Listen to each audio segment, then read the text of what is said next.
Good evening, everyone, and welcome to the first event of our film series brought to us by the American Resilience Project.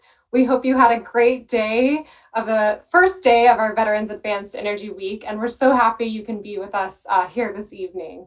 I'm Margaret Jackson. I'm the Deputy Director for Climate and Advanced Energy at the Atlantic Council's Global Energy Center.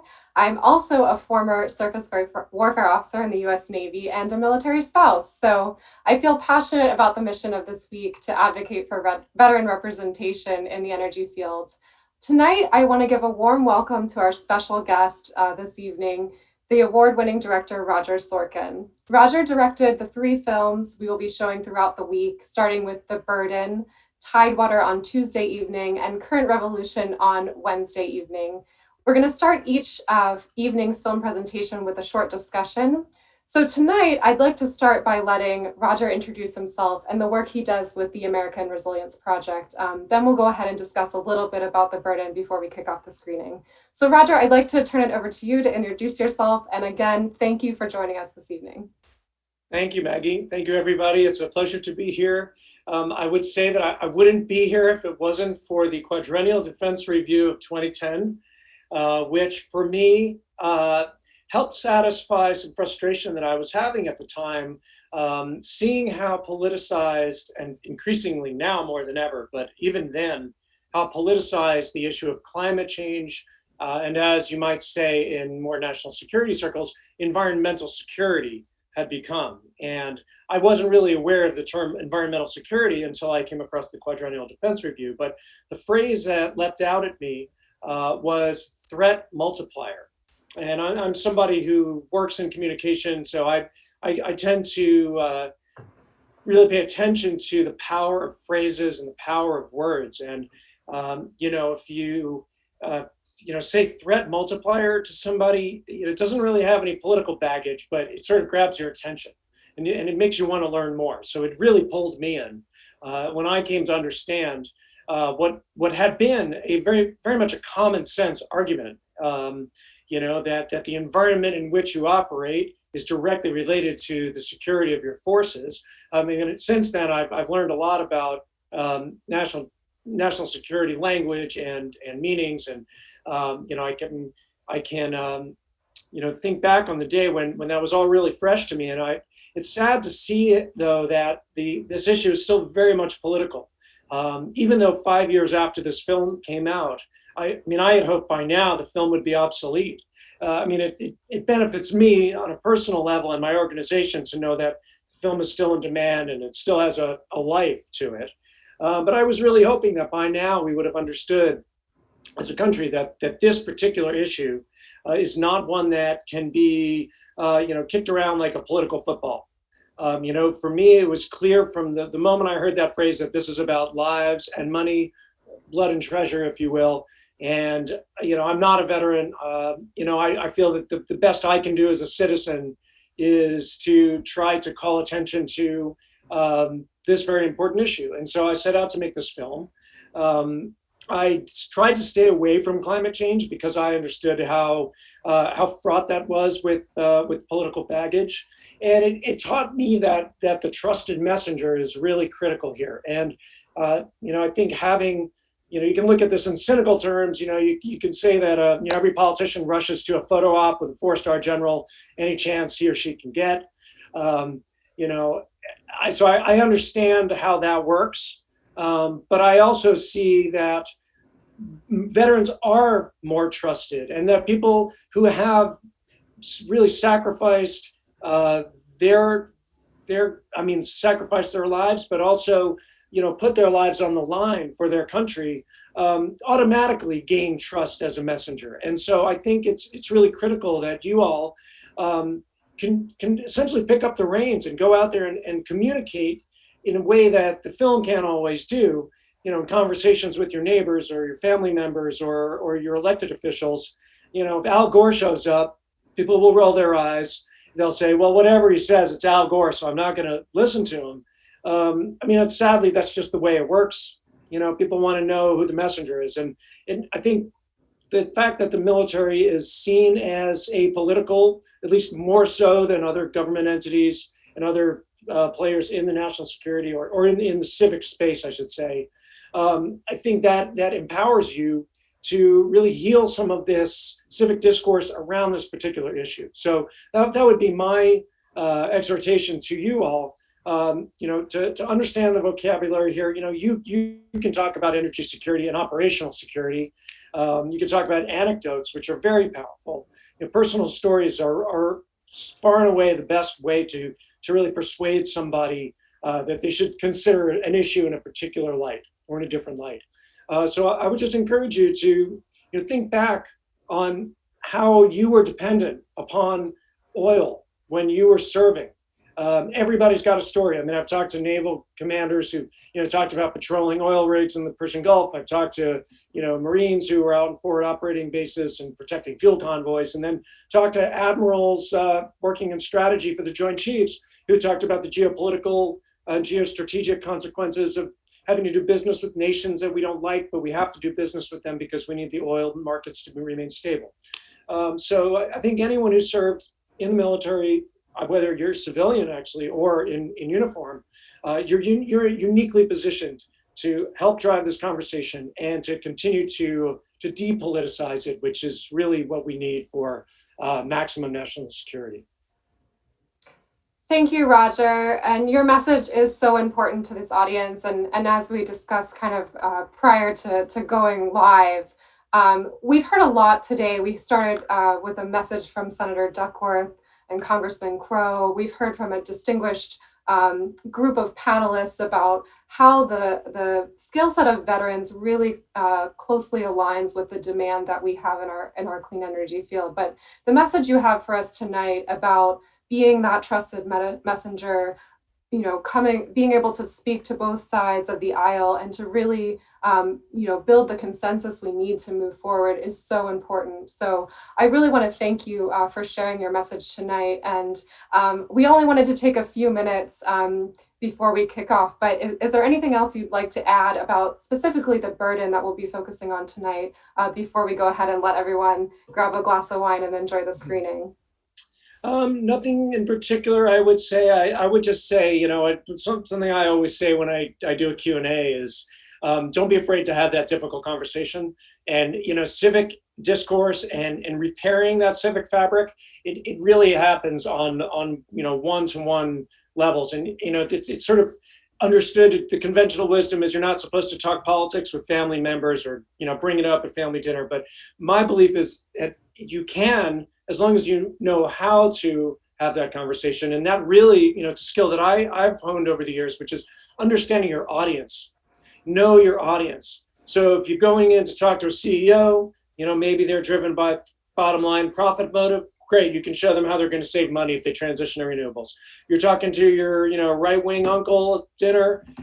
You can have that conversation before he's had his third beer. That you're not going to convince him to sell his F-150 and buy a Prius or become a vegetarian to save the planet, but you might talk to him about how, his nephew or niece was endangered because of our national dependence on oil. I've just heard too many stories of the opportunity cost of having to send troops out to protect the oil supply coming up in the convoy so that tomorrow's security team can have enough oil to go out and protect tomorrow's convoy. So those sorts of anecdotes work when you understand who your audience is. Well, thank you for that. And I think part of the transition as a veteran is learning how to build your narrative. And the narrative that you're talking about is a very powerful one to convince people of the need to really look beyond fossil fuel and to look towards the solutions that the energy transition will bring. So thank you for pointing that out. We're going to go ahead and kick off the film. For everyone out there, thanks again for joining us this evening. Please join us again tomorrow evening. Roger will be back to discuss the second film we'll be screening tomorrow, Tidewater. So we look forward to seeing you tomorrow at 8 o'clock. But without further ado, please enjoy tonight's feature film, The Burden. Thank you. Thanks.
lifeblood for this combat outpost out here. They use 1,200 gallons a day here. There it is. There they are. Everything they do relies on fuel. Heat, lights, vehicles going out, and without fuel, these guys should get shut down. They've come close a couple times.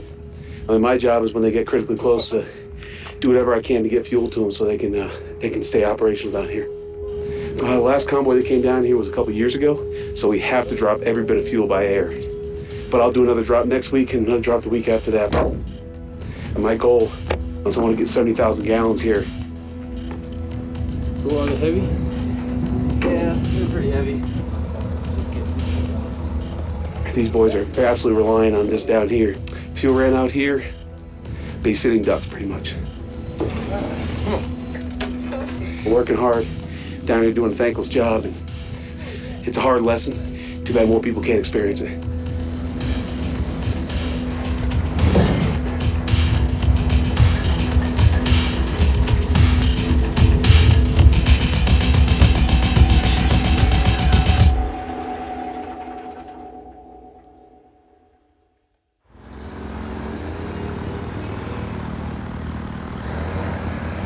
We have an oil dependency or addiction because just of the way our society operates. It's fueled our economy, and it's not been a burden we couldn't tolerate, and one we were willing to pay to this point. Oil, gas, coal have been very, very good for the United States. They are a key part of the reason why we're such a great country. The rhythm of pumping, the unceasing heartbeat of the oil fields. Pumping black magic from the earth, the refinery with its technological towers, minarets of science. Oil means horsepower in a horsepower-using world. And on the open road, well, you know what makes your auto run. Everything you look at, no matter where you go, no matter what you do, from plastics to transportation to lubrication to anything, toothpaste, I don't care what it is, it's tied to petroleum. It's why our economy is good, our quality of life is good, and our national security is good. But it's time to start changing.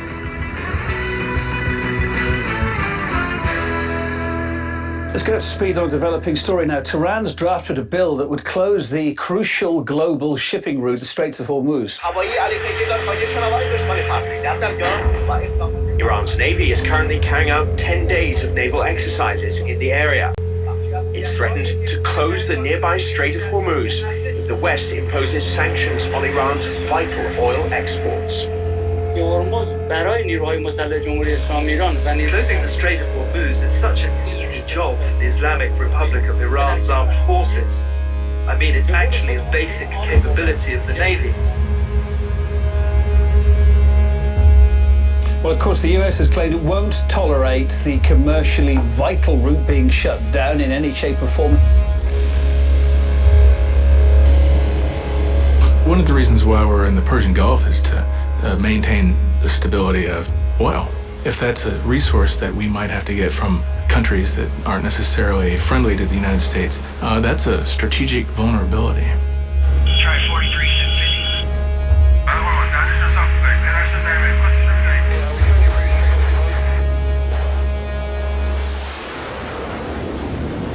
One of my mission requirements was to ensure the free flow of energy resources from the Middle East. That whole system requires protection. We have to go where the energy resources are and help support stability in the region, things that could stabilize governments, societies, economies. Those things go hand in hand when you're dependent upon the resources that come out of these places.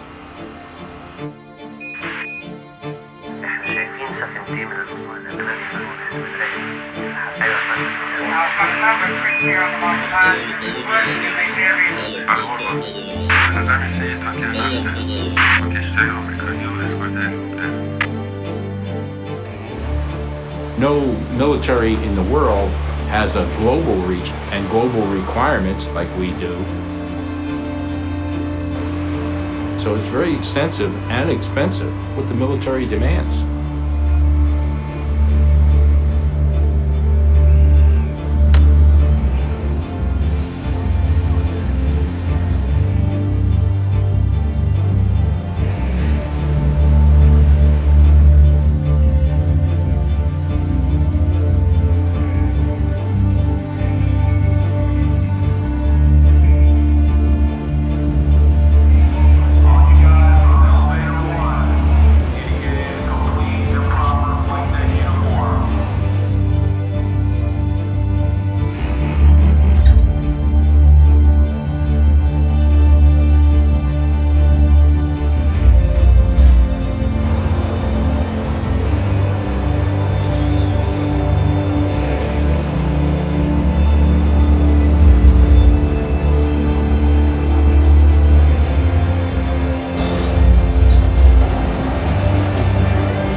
When we pay $3.50 a gallon for gas at the pump, that's the price. The costs go far beyond that.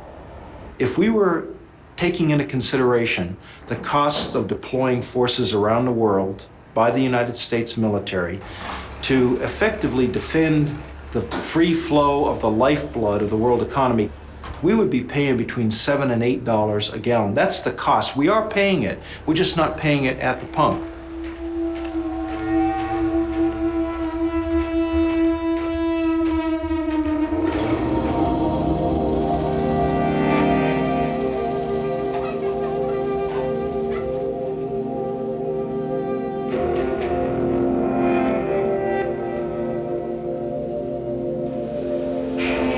For the last 10 years, we've been at combat. We've had a 250% increase in our communications technologies on the battlefield, over a 300% increase in our surveillance equipment on the battlefield. Force protection raised the vehicle weight up a couple 100%, and our fuel economy's gone down by 30%. So as we've increased all this combat capability, the unintended consequence of all that is we added to the energy burden.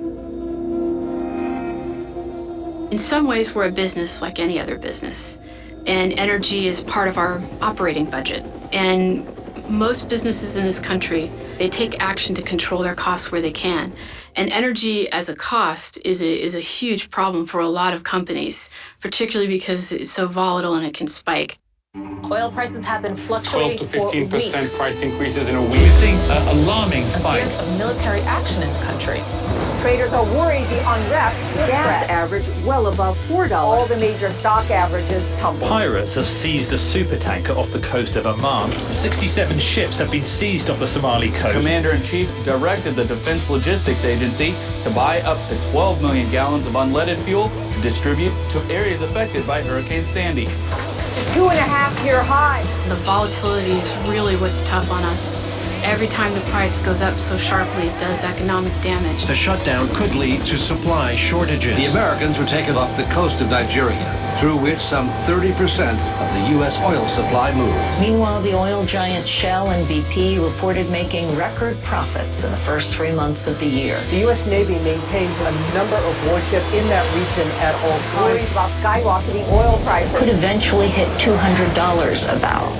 Where's this going to end? I mean, it seems at the moment bordering on out of control.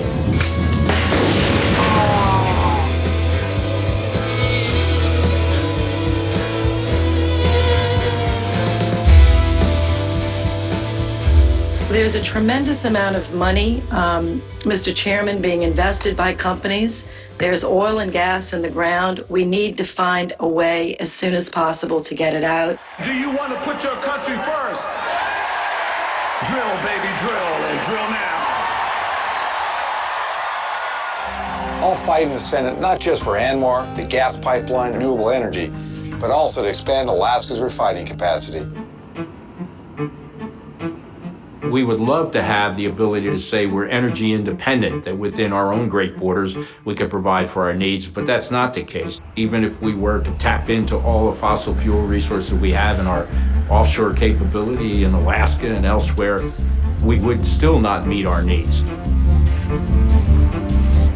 We can say to ourselves, well, this oil comes from Texas or Oklahoma or Colorado or North Dakota or wherever. The fact of the matter is, oil is a global commodity. Its price is established by the global market. So in the United States, we use 20% of this globally priced commodity every single year. That creates a demand that makes the price of oil go up. The best news that you could deliver to the Saudi Arabian oil minister is you're going to drill all you got in the U.S.A. Because when you finish sucking on that straw and have taken out the last drop, they've still got lots.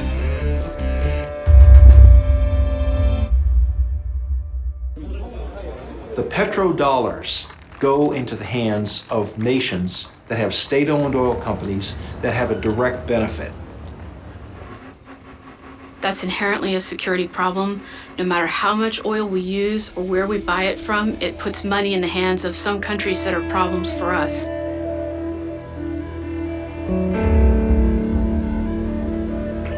So any dependence on oil is going to feed into that larger geostrategic challenge. But also, there's a need for the department to change how it uses energy for operational and tactical reasons. Our first priority is to do everything we can to make sure that our men and women in uniform always have the energy they need to conduct their missions. Growing up in southern West Virginia, I was taught that service to my fellow man is among the highest callings that you can have. I went to West Point. That was the best school that anyone that I knew had ever gone to from my high school. We didn't send people to the Ivy Leagues. You know, maybe one guy 1 year went to Army, maybe 2 years later a guy would go to the Naval Academy. And those are the folks that got away.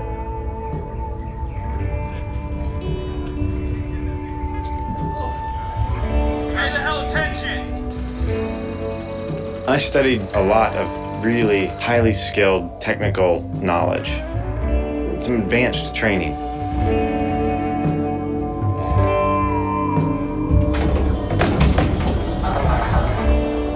And when we got to Iraq, I was appalled at how little of it we actually employed. And just how much time was wasted on getting and protecting fuel.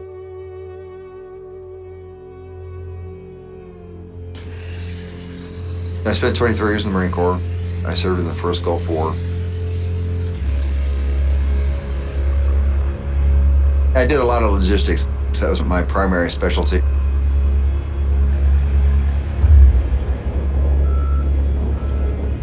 Anybody who's ever had to move that amount of material and that amount of troops knows what a big undertaking that is.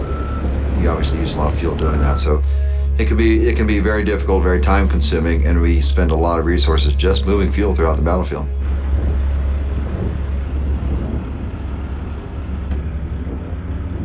We're gonna make it right out of the gate.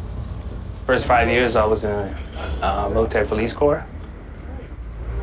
Good copy, we're standing by.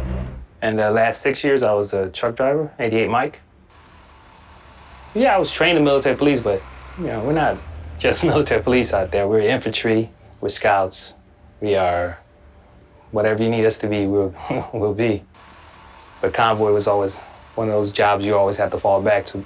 Everybody needs fuel, everybody needs supply.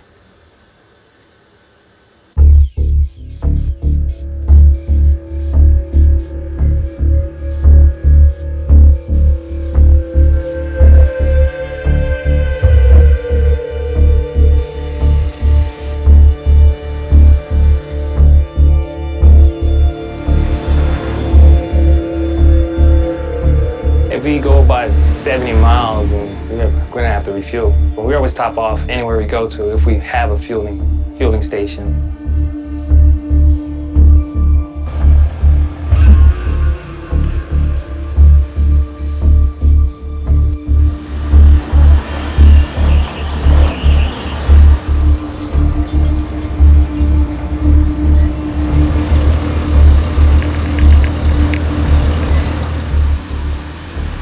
My job in the Army was I was an 88 Mike, a truck driver.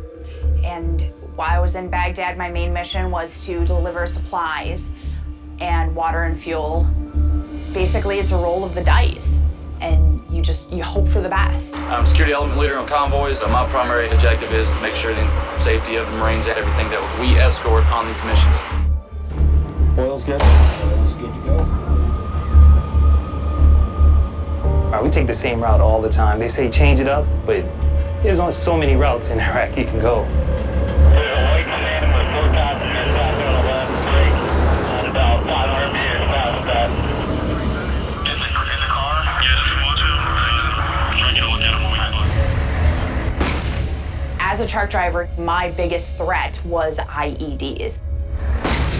Truck one's hit, truck one's hit.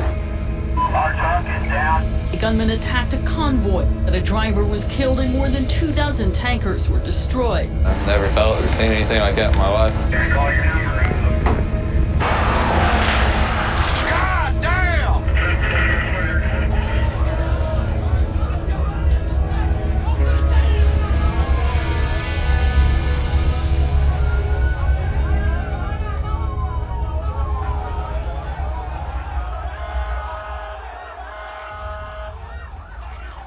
Military supply lines have been a target in times of war since people have gone to war, since human beings have been at war.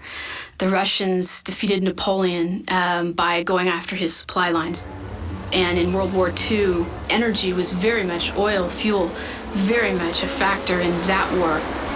One of the greatest battles of the European war has been the battle for oil, that lifeblood of an army without which the invasion of Europe would never have been possible. We'll be traveling today with 2 vehicles and a total of 13 personnel. The TCs are myself and Sergeant Cunningham. The mission of our entire scout platoon was escorting fuel convoys. There are 2 new vehicles on the BOLA list, built to be known suicide bombers. Are there any questions? No questions. No questions? Sure, remain seatbelted at all times. Could be a bump of your eye. They were scouts, some of the most elite soldiers in an armed battalion. This is what they did. They guarded fuel convoys instead of going out and doing a scout's job. All right, what's wrong?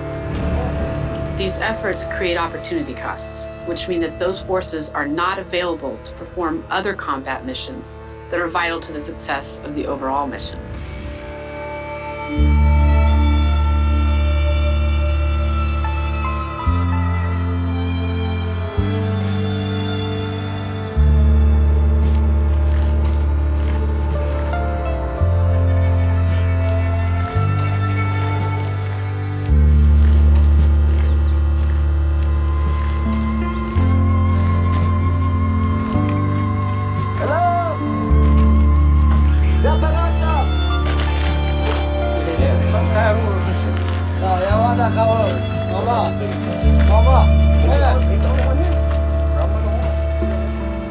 We lost a tremendous asset that we otherwise would have had, gathering intelligence,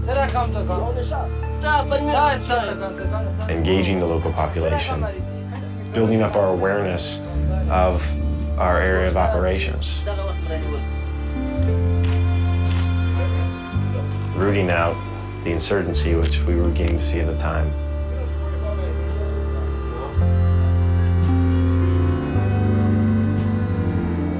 And the mission that we needed to be working on. No, they were guarding convoys, driving up and down the road.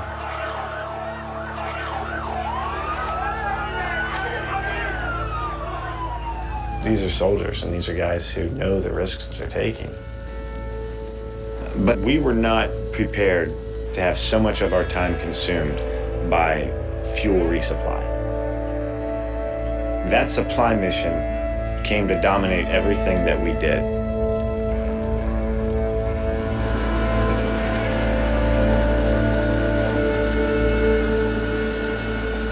When I squeeze the gas pump, you know, I think about it.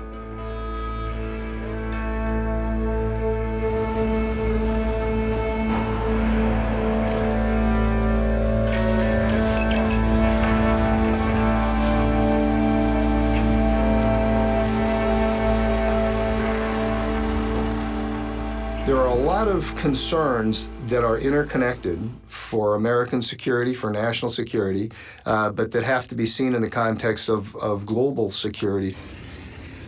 There's compelling science that demonstrates that the overdependence on carbon-based fuels is resulting in changes to our atmosphere that are indeed affecting our environment, and the changes are profound. As we look at changes that we are seeing in the Arctic, absolute clear changes, the Arctic is going to be an ocean again, at least for some parts of the year. Now it becomes a navigable sea. The resources up there could result in competition from several nations, and that is going to have a national security implication in some way. A Russian mini-sub planted a Russian flag on the ocean floor at the North Pole. Russia's Navy has a particular importance in resources-rich regions such as the Arctic. A military source claims that Russia is planning to station troops in the Arctic.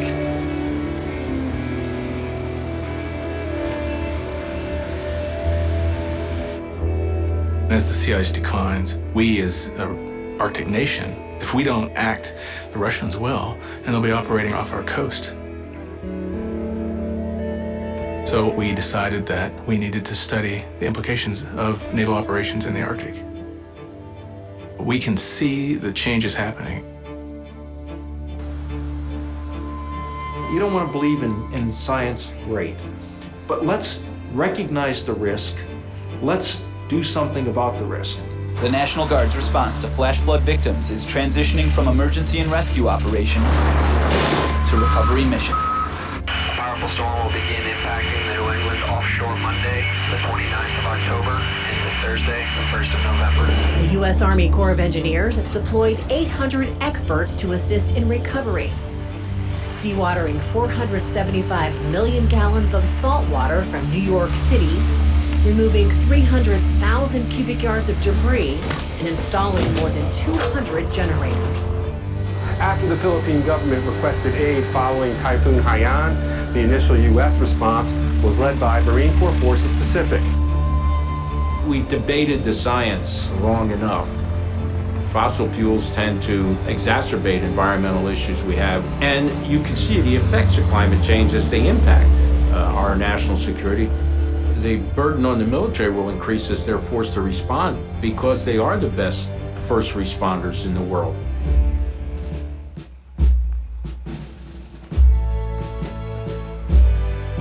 Our job is to defend the country. And we do what we need to make that possible. We anticipate the challenges and the threats and the missions that the American people are going to expect us to go on. And looking forward, the department has come to the conclusion that we need to use energy differently in order to do our mission.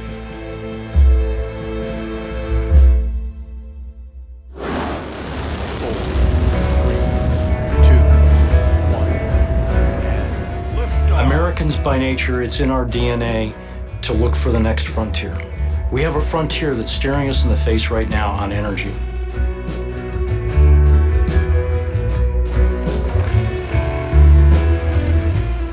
If we have to look at where's the United States Navy going to be 50 or 100 years from today, we better be thinking about how we're going to do this in perpetuity.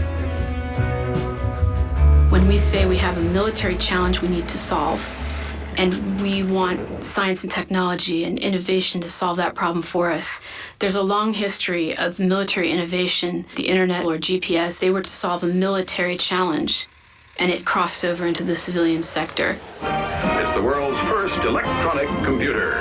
Right now, it's solving mathematical problems for the U.S. Army, but who knows, someday a machine like this may check up on your income tax. There's a huge potential for the armed forces to be an innovation pull in energy. We are going to be wedded to an energy-dense liquid fuel for some time to come. So therefore, it's either petroleum or it's something else. And if you want an off-ramp from petroleum, you have to investigate alternatives. The mission that we have today is to deploy a Marine Corps that goes ashore in 2025, and the only thing we need to bring with us is mobility fuels. So all these fossil fuel generators, all these air conditioning, environmental control stuff that's on the battlefield today, we hope we will find alternatives to that. In the next 10 years, the Air Force Academy plans to generate all of their own electricity through renewable sources. Secretary of the Air Force Michael Wynn has made it a priority for the Air Force to find alternatives to fossil fuels. We can run an operations center off of this system as far as radios, computers, printers, lights.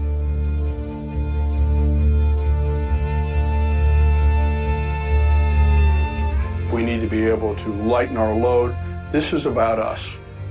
This is about what's best for the Marine Corps.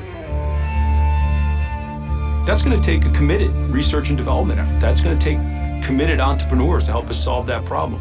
A small Spokane Valley company will produce energy-efficient combat outposts. 2, 1, let's open G-Spell.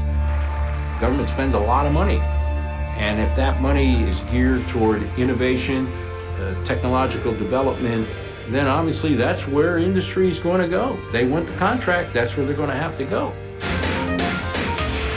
Secretary of the Navy Ray MABUS took part in signing a contract for the largest biofuel purchase in government history. Those sailors understand this energy imperative and the operational benefits that they're going to receive from alternative fuels and efficient systems. But remember, there are many of those in government that are fighting it, and some are very powerful. Green defense over military defense. There are some new questions about that this morning. So I pulled up your website, and since August, you've given 4 major policy speeches. 3 of those 4 speeches have been about alternative energy. It's a matter of priorities. 3rd top priority you have is to have the Navy lead the nation in sustainable energy. You're not the Secretary of the Energy, you're the Secretary of the Navy. This helps us address a military vulnerability. It's helping our farmers, it's helping our entrepreneurs, it's helping our industrial base. But the main reason we're doing it is to make us better warfighters, is to make us a better military force.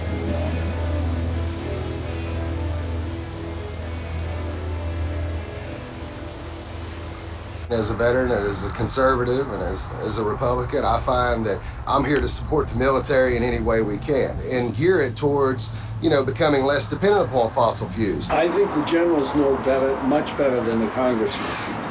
They know what they need. I say give them what they need. It's common sense. I mean, if there's that much casualty from the way we're doing it, plus the price of fuel, it seems like an easy fix. But I think what you find is when most politicians get to Washington, D.C., they're a little bit more concerned about staying in Washington, D.C. than doing what's right. The Senate will come to order, please. The House will be in order. I urge my colleagues to support the troops. We owe it to our nation's troops. To support the troops. We owe it to our young men and women in uniform. You say you support the troops out of a level of pandering to the mission of patriotism. Listen to our commanders on the ground, not the ever-changing political winds. We don't elect members of Congress to listen to the American Petroleum Institute. We elect members of Congress to listen to the people.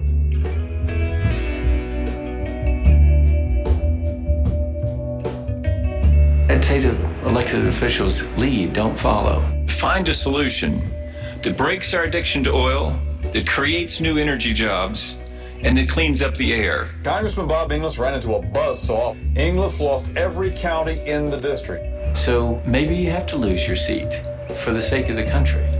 Is a congressperson or a senator, come get some veterans, and we will gladly go out there and support you. And then when people say, oh, that's wishy-washy, that's Al Gore, I say, no, that's the Pentagon.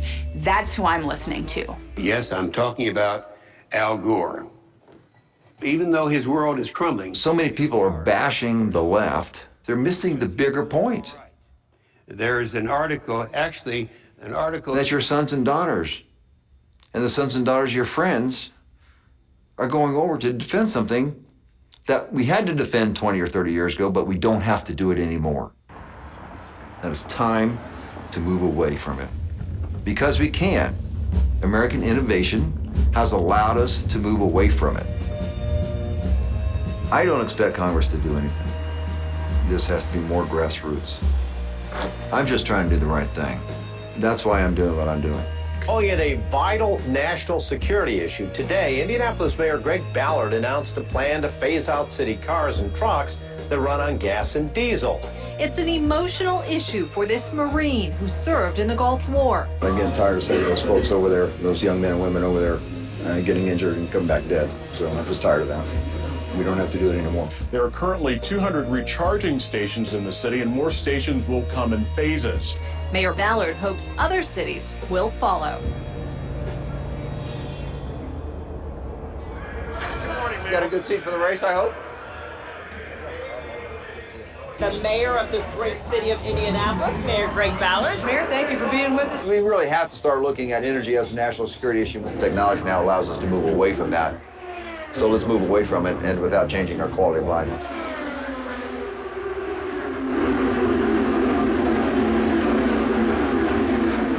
I believe we are starting to change the world from here in the city of Indianapolis. And I got cities that want to help us. One of the most sustainable and livable cities in the Midwest. What's holding us back is that so many of the conservatives, of which I am clearly one, do not see the consumption of oil as a national security issue. Well, if you've been in war in the Middle East, as I have, I suggest you might see that differently.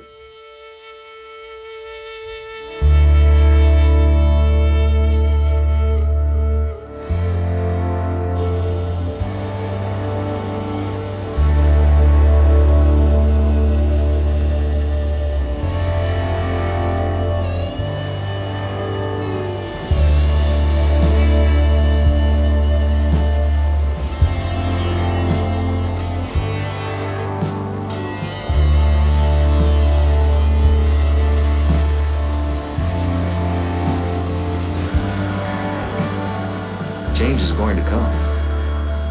You can either manage it and shape it the way you want it, or it's just going to happen to you.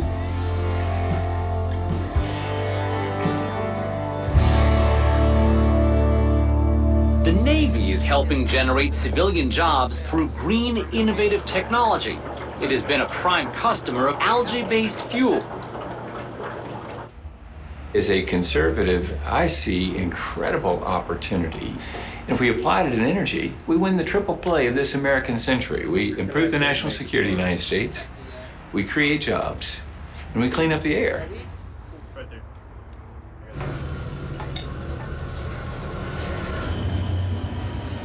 If we get more oil, and we will, from United States sources, we're still going to be sending billions of dollars every year overseas. What could this country do with an extra $1 billion a day that would stay inside the economy? What don't you like about the fact that we can prevent future generations of men and women in uniform from having to be deployed for fossil fuel? Our focus is on making a more combat effective Marine Corps. That's been the beginning of our conversation, and it will be the end of our conversation for us as Marines. We want to give the American people the best force for a reasonable amount of dollar. And using these technologies is not only is it providing great value to the taxpayers, but it's making us more combat effective. Good war fighters worry about their logistics.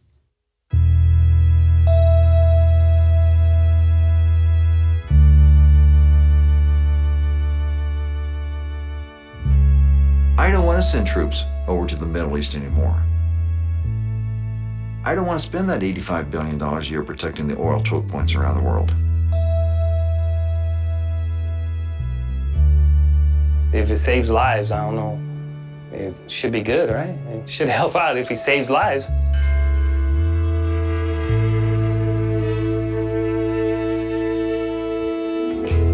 It's important that we apply the lessons learned in more than a decade of war. The burdens and vulnerabilities we've seen with supply lines in Iraq and Afghanistan will continue to be a problem in future scenarios. We are in awe of their dedication, courage, and commitment. And keep in your care, we humbly pray, all those who have answered the call to service and who do so in harm's way this day. It's never going to be a risk-free environment. And we're soldiers. And we know what we signed up for. That duty, honor, and country be the values that shape their service to the nation. We're tools in the toolkit for America. When you put us out there, you got to use us wisely and respectfully.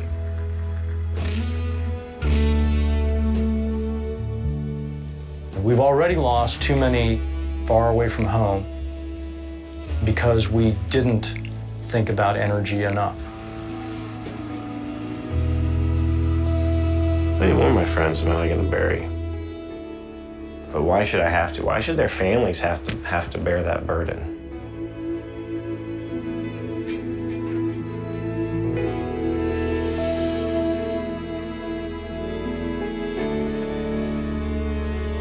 It's not a cost. It's an investment so that future communities don't have to lose their sons and daughters unnecessarily.